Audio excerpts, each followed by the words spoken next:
अगर आप भोजपुरी वीडियो पसंद करते हैं तो रोशनी फिल्म को आज ही सब्सक्राइब कीजिए और वीडियो सबसे पहले देखने के लिए बेल आइकन को जरूर दबाइए।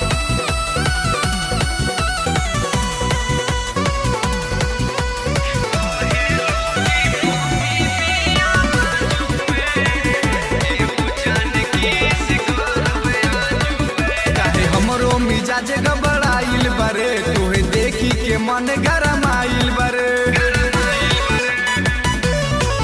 काहे हमरो मिजाज गबड़ाइल बरे तोहे देखी के मन गरमाइल बरे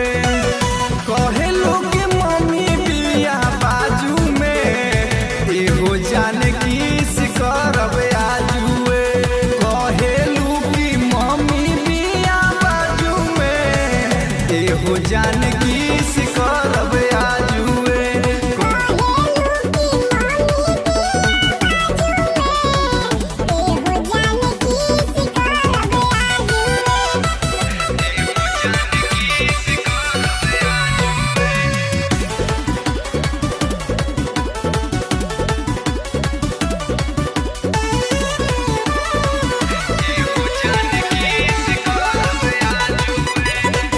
कहिए से कहतानी बात मान रानी हो हमरो तो तोहरे नियन चढ़ल बा जवानी हो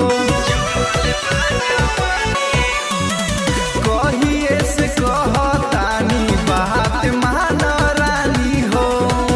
हमरो तो तोहरे नियन चढ़ल बा जवानी हो तोहके खियाई खोवा जान किस करब आजुए कहेलू की मम्मी बिया बाजू में एहो जान